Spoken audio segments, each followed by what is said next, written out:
Well, last year was horrible. Am I right? It was horrible. I think the worst thing about last year was the weight gain. Yeah. And I know you're looking at me and you're like, Tony, you got these itty bitty arms. How could you possibly have built weight? Well, I know I gain weight by how I judge my weight. All right. Now, if I wake up and I go to pee and I look down and I can see all of my dick, that's a good body right there. I got the whole six packs. It's usher cut. It's beautiful. But if I wake up and I go to pee and I look down, I can only see about half my dick. That's a dad bod situation. I'm probably gonna want to eat some kale or something. And where I'm currently at, I can only see my pee hole. So yes, I am definitely on the tracks. You know what I mean? Man, I don't know about you guys, but I had a good cry in my car. Psych. I don't even have a car. I was crying in public.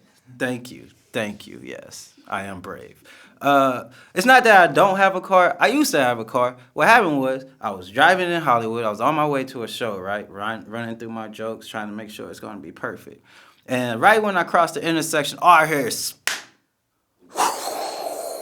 I'm doing all this now, right? And like I'm panicking because I'm like gripping the steering wheel and I'm trying to move it and it's not listening and I'm smashing on the brakes and it's not stopping and it's not listening and I'm just like, oh my God, Jesus Christ, Lucifer, because I want to hit all the markers just in case I'm wrong about one. And then I finally stopped. Now I was driving this way, but my car was pointed this way. And because this happened in Hollywood, in true Hollywood fashion, no one even asked if I was okay. They just ran up to me with their phones, was like, grind face, which was really messed up because they didn't even ask to tag me. It was like, I could have used the views, you know what I mean? But then I got out the car, right? And no one tells you something that traumatic can change you immediately. I mean, I got in my car as a strong black man, and then when I got out, I was just a fretted white woman, like, oh, what happened? Oh.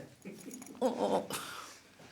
So I got to the corner, right? And I'm chilling, trying to breathe. People still got their phones in their face, not tagging me.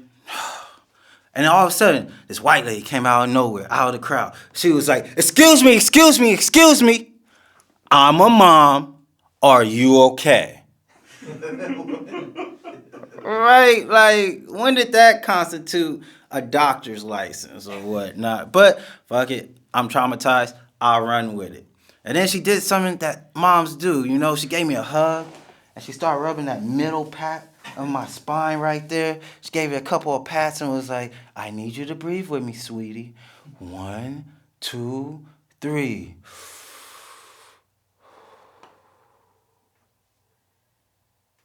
And then I was relaxed. It was crazy because it ended up being what I needed at the most. And she started asking me questions like, what's your name? Where were you born? Where are you from? And all that. And it really had me thinking, like, why aren't there more moms on EMTs? You know what I mean? Who can assess a dangerous situation better than a mom? Kid falls down, hurt himself, just pops through. This is 3 orange slices in a Capri Sun situation. Walk it off, Like, even more so, like, you hear Chicago Fire, Chicago PD. How about Chicago Mom? All right? It's like, Johnson, we have a hostage situation. There's 10 of them in there, and he's going to kill everybody. What do we do? Is there a mom here? I have 6 kids. Get her in there. And then all of a sudden, all the hostages come out because he just needs somebody to talk to him. Chicago Mom, produced by Dick Wolf. Like, I can see the Emmys with it. You know what I mean?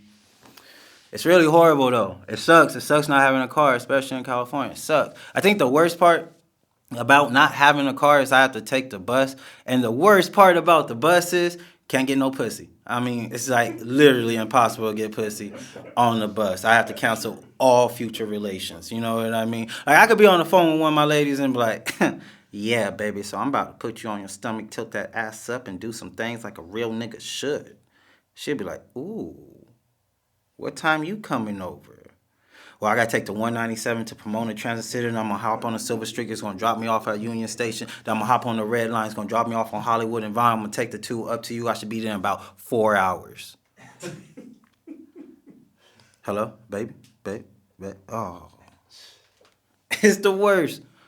Talking about the worst, here's something horrible about me. I'm a fan of war. Yes, that's right, a fan of war. But not one of those nerd wars like World War One or World War Two. Nah, I like a real man's war, like the Trojan War. You know why? Because it took more to kill somebody during those days. Like if you ask someone who came back from the Trojan War, like, hey Frank, how did that war go? They'll be like, well, I killed 10 people with my longsword, right? And then I took a pike and I hurled it about 30 meters, pierced a man through his chest, had a battle axe, severed a couple of heads. And then my friend, Jonathan, who I staked through this war night and day with, he died beside me and I dipped down and I put my hands in my friend's blood. I swore a blood oath. And then I killed the man that killed my friend. You see this eye? This is my friend's eye. Hail to the gods! And then everyone holds up their beers and starts singing songs about rape and pillage. Like, it's a great time. It's a great time for war. You ask somebody nowadays how the war went, they're like, I should have went, man, the bodies, oh. That's not how I like my blockbusters, that's all I'm saying. I have a kid, right? I have a kid. And people always ask me the same question when I tell them about my kid, because I have a son. They always ask me, what would you do if your son's gay? Like, that's weird because I'm just worried about if he knows his ABCs and you're thinking about dick in his mouth. You trying to score a date, my nigga, or what? You know? Just give him some time, all right? He'll figure it out, you know?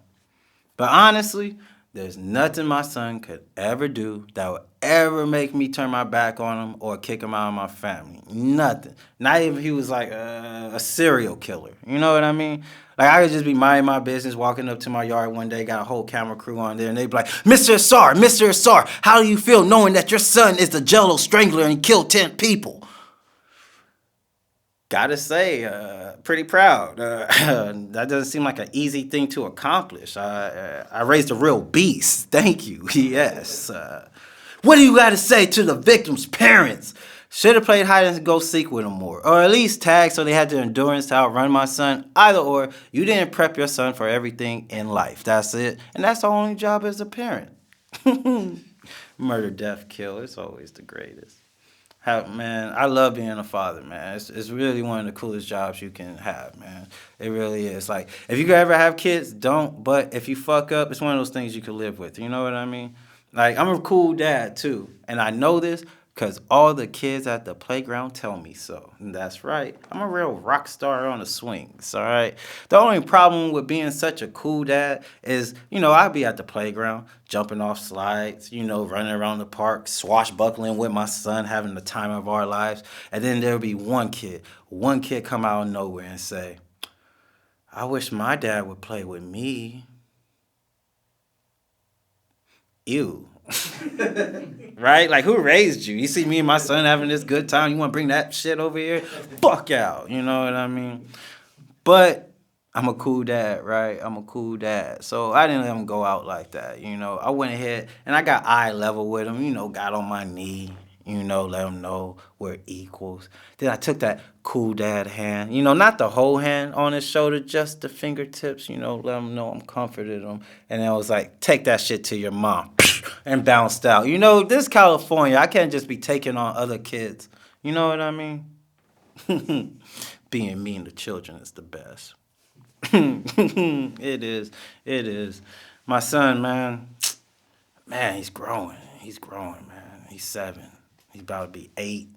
And that's wild, man, because, this is one of those times in their lives where everything they watch on TV starts to become their hero. You know what I mean? Like, they start looking up to this person.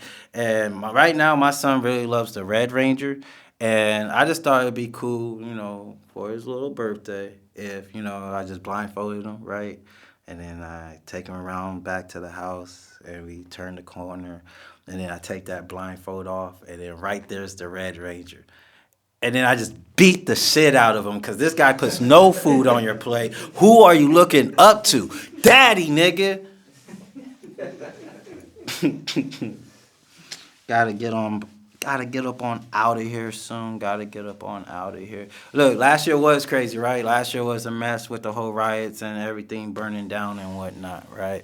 And look, when it happens again, and it will, you can always bet on black on that, don't trip. All right, don't trip, don't go burning down things, don't go looting, okay? Because they kill about 3, 4 more of us. We get to own casinos, and I never been a property owner, you know? I don't know what I'm gonna name my casino, but it got dominoes for sure. If I know my history right, I should profit. Ooh. Tony Asar, ASAR. Boomies.